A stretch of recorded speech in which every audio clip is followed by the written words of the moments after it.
Welcome back to another episode of When We're Not Hustling, the After Party. It is a new month. It is August 2024, and that means we have a new After Party guest. And our After Party guest this month is Ashley Ramos, and she is my bestie. So I feel like people who have been following me for the last 10 years already know Ashley. We Probably. Probably. We used to do content creation together. We have lots of selfies on social media. Ashley's a artist here in Pittsburgh, really amazing painter. And so I'm excited actually for these episodes to have a writer, a painter, and a musician all discussing the episodes. That's really cool. Emily's a writer too, but we're not going to let you Yeah. do it. You're gonna because it's not fair. I'm not. I'm going to occupy a different hole right now. Yeah. You're the musician for this month. And Ashley's also helped me, has taken over some of my admin duties. So if you've talked to me recently, you may have talked to Ashley. Maybe. Sorry to say. No, I love it. This is fun. I have like my people who are doing my running my business for me together all in one place. So yeah, so and Emily. So Emily, I'll let you introduce yourself. Hi, I'm Emily. Still producing when we're not hustling. I also do the really fun, exciting things of reminding you to like, share, comment, tell all your friends about us, follow our Patreon, find us on socials, and just obsess about us. All that kind of stuff. That's it. We want all the obsession.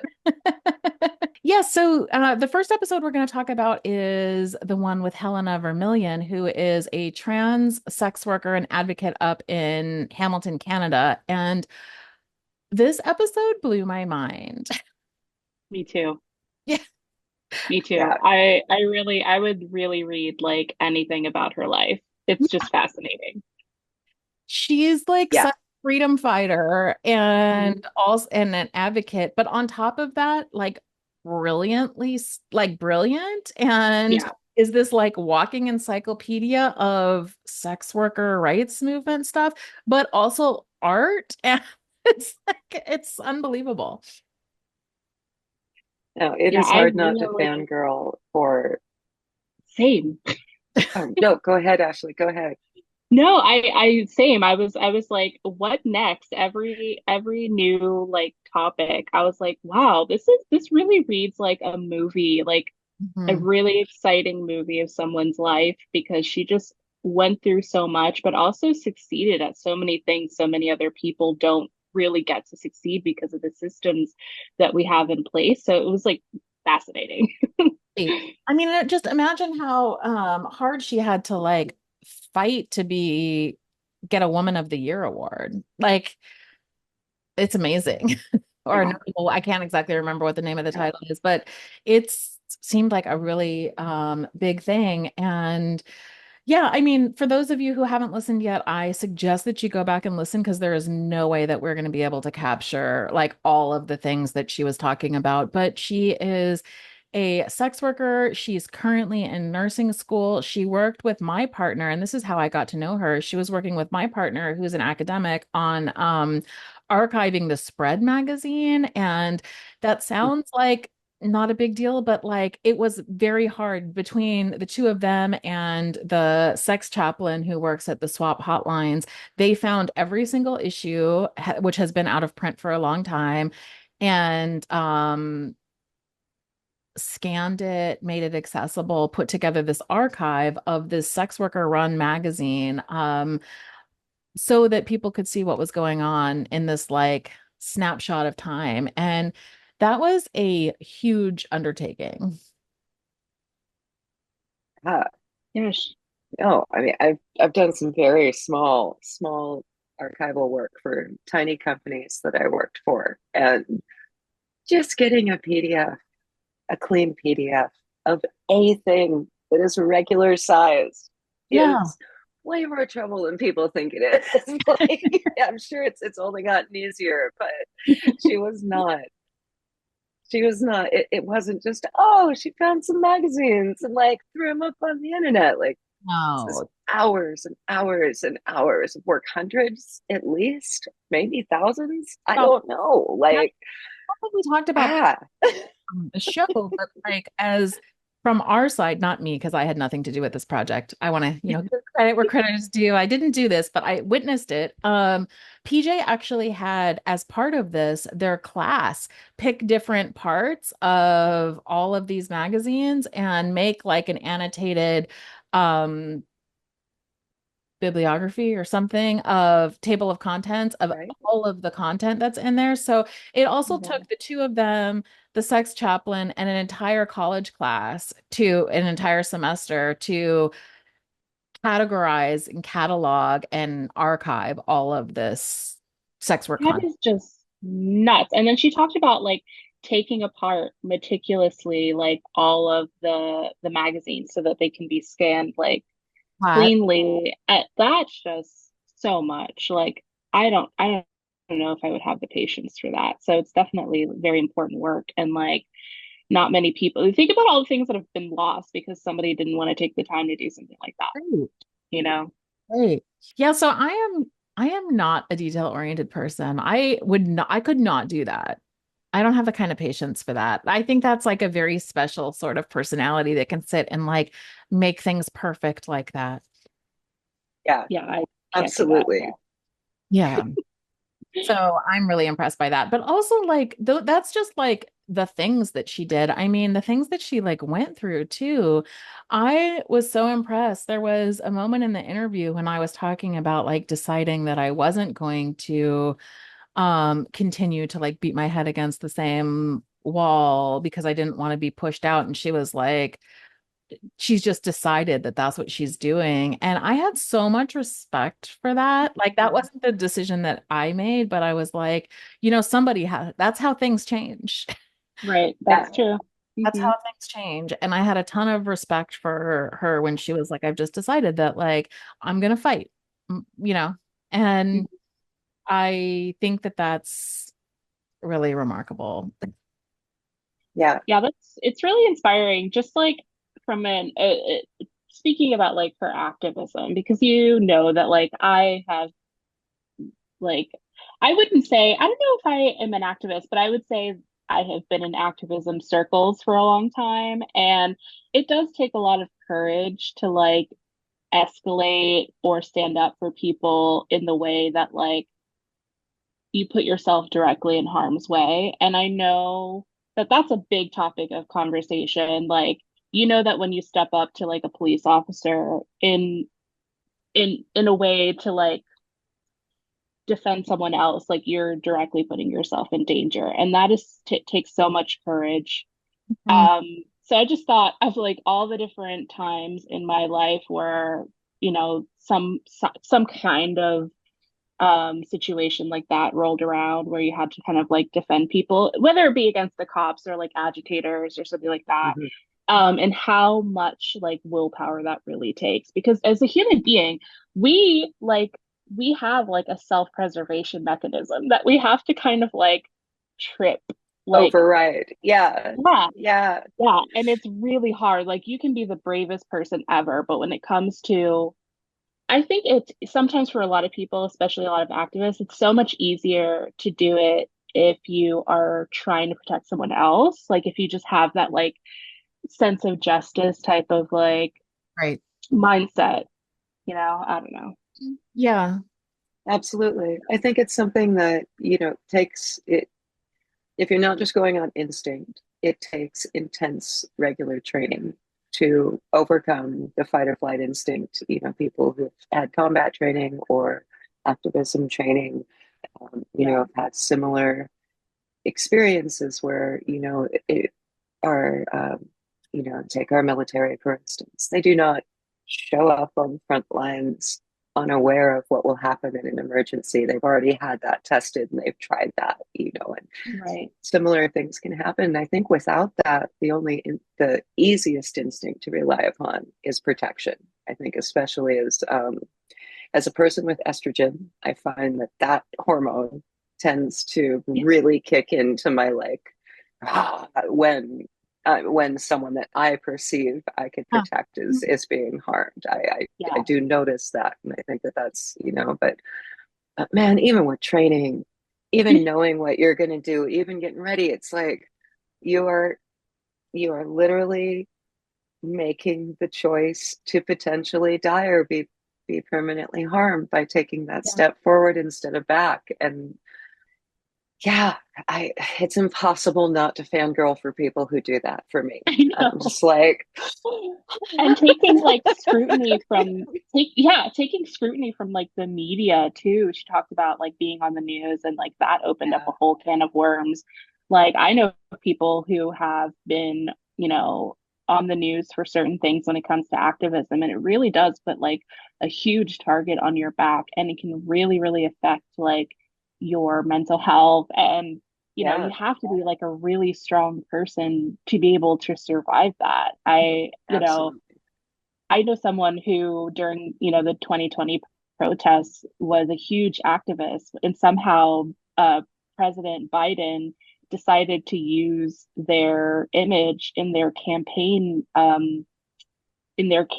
commercial without their permission. Oh my And Mm, so they were so they were getting a lot of flack from people in their circles, but also like just people on the other side of the aisle at the same time. And a lot of that, honestly, they've passed now. A lot of that stress of them being in the media for various different things, including the Biden thing, I think really contributed to, them not being here anymore. So I yeah, really mean it. Like, I have a lot of respect. Yeah. Yeah. yeah. Yeah, I think No, being a public figure just in any capacity is a lot. Being one in a political sphere is like so heightened because people's like emotions are so much more heightened about it. So it's one thing to just be a celebrity for whatever reason, but when you're like an activist celebrity, that's yeah. a different thing. Yeah, definitely. To bring it into, the musician, but less musician than songwriter, I have to say. But so a historian once told me a long time ago, oh, you're going to be a poet, are you? I was like, well, I don't know that I'm going to be one. I think I am one, like it or not. I'm from the 90s. I can't take myself seriously. I have to put it down.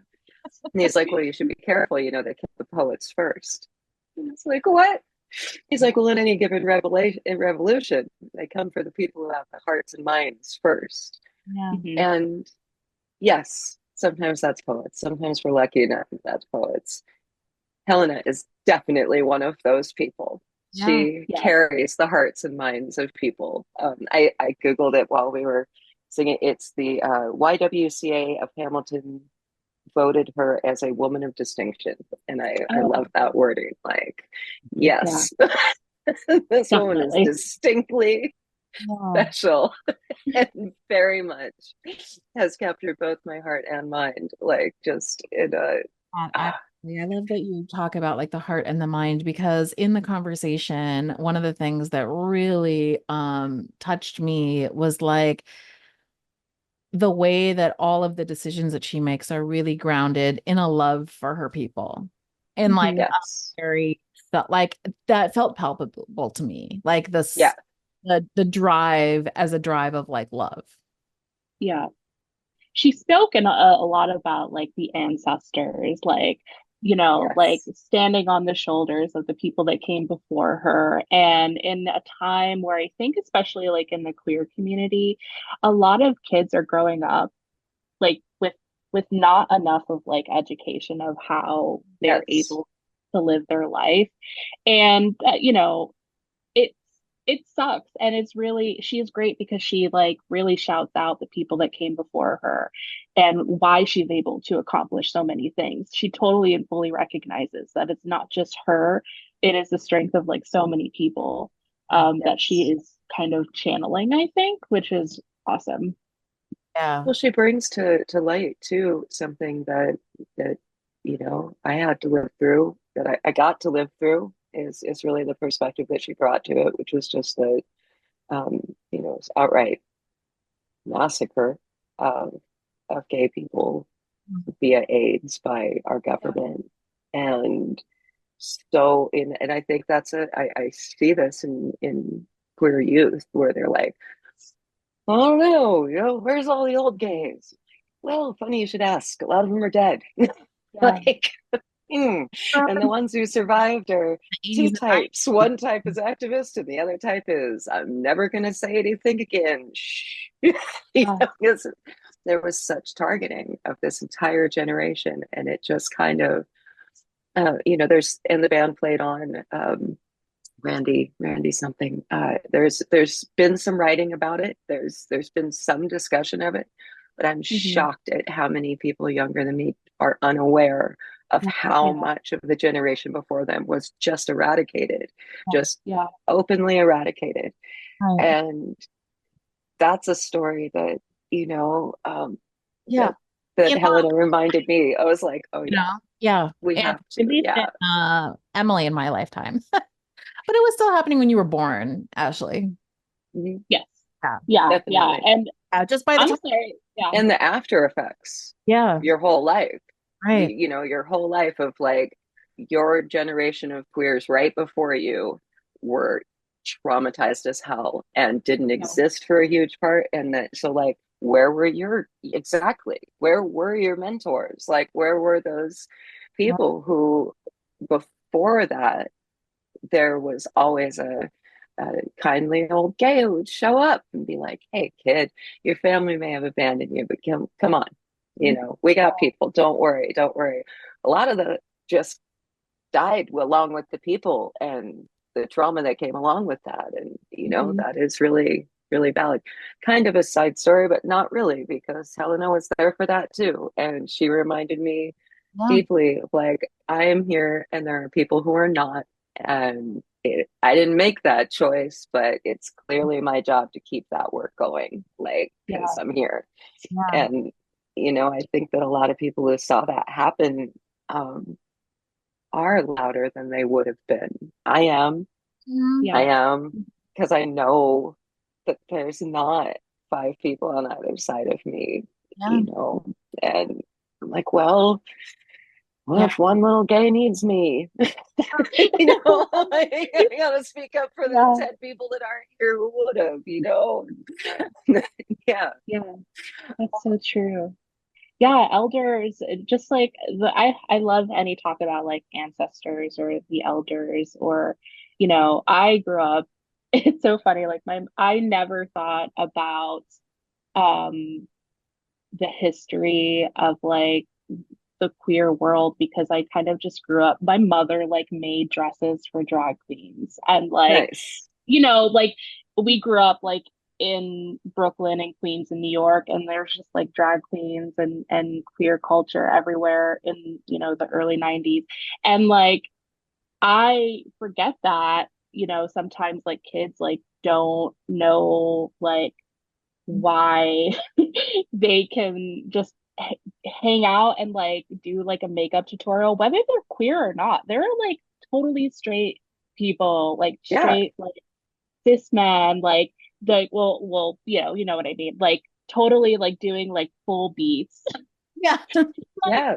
you have to like give it up to like the queer community, and even if you're like not a part of that community, you're like there's so much of that in the world that people don't understand, and it's just like I wish that that was something that was taught more. Of course, like right where we are in U.S. history, things are getting a lot more difficult to learn things like that, but in school anyway. But yeah, That's actually, I mean, this has been an important